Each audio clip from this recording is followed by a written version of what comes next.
আপনি কি জানেন আসল সংখ্যালঘু কারা? আপনি কি জানেন চট্টগ্রামের একটি চিহ্নিত মুখ চেনা মহল নির্যাতিত সংখ্যালঘু বিপন্ন জাতি, ইংরেজি নাম পারসিকিউটেড মাইনরিটিজ ইনডেঞ্জার্ড নেশন শিরোনামে একটি বই প্রকাশ করেছিল।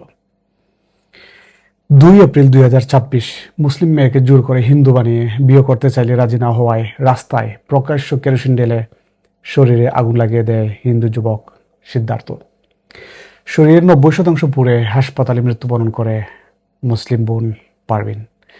দেশের অভ্যন্তরে ও বাইরে কিছু কিছু গোষ্ঠী বাংলা ইংরেজিতে বই লিখে প্রচারপত্র বিতরণ করে বাংলাদেশের সংখ্যালঘু নির্যাতনের অলিক কাহিনী প্রচার করেছে।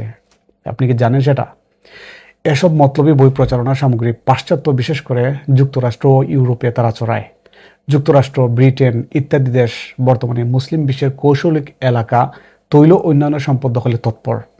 আপনি জানেন কল্পিত সন্ত্রাসীর তালাশে তারা মুসলমানদের অশেষ দোষ আবিষ্কারে রত।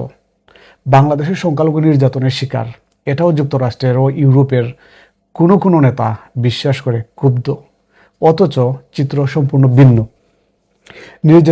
নির্যাতন যদি হয়েই থাকে তা হচ্ছে গুজরাটে, ভারত অধিকৃত কাশ্মীরে, পশ্চিম বাংলায় ইত্যাদি এলাকাতে। আমাদের বাংলাদেশ তো অবশ্যই। পারসিকিউটেড মাইনরিটিজ ইনডেঞ্জার্ড নেশন বইটিতে বাংলাদেশের সংখ্যালঘুদের ওপর কথিত ভয়াবহ নির্যাতনের চিত্র তুলে ধরা হয়েছে। প্রায় 350 পৃষ্ঠার এই বইয়ে রয়েছে বাংলাদেশ বিরোধী প্রচারণা। বাংলা এবং ইংরেজিতে চাপানো এই বইটির হাজার হাজার কপি দেশের বাইরে পাঠানো হয়েছে। চরম বাংলাদেশ বিদ্বেষী পুস্তকটি বাংলাদেশের উন্নয়ন সহযোগী বিভিন্ন দেশ ও সংস্থার কাছে পাঠানো হয়েছে। আপনি জানেন অফসেট কাগজে 4 রঙা ছবি সংবলিত এই বইটি নিয়ে বিভিন্ন মহলে ব্যাপক তোলপাড় হয়। আলোচ্য এই বইটিতে 15 সেপ্টেম্বর 2001 থেকে 2001 সালের 10 ডিসেম্বর পর্যন্ত মাত্র 2 মাস 25 দিনে দেশে সাম্প্রদায়িক নির্যাতনের একটি ভুয়া পরিসংখ্যান দেওয়া হয়।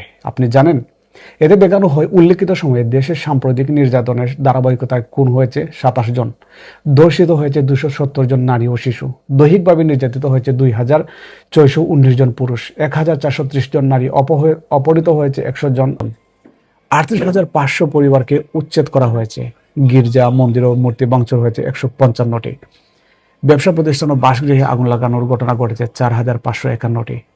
এসব পরিসংখ্যানের কি কোনো ভিত্তি আছে? না, এসব কিছুই বানোয়াট।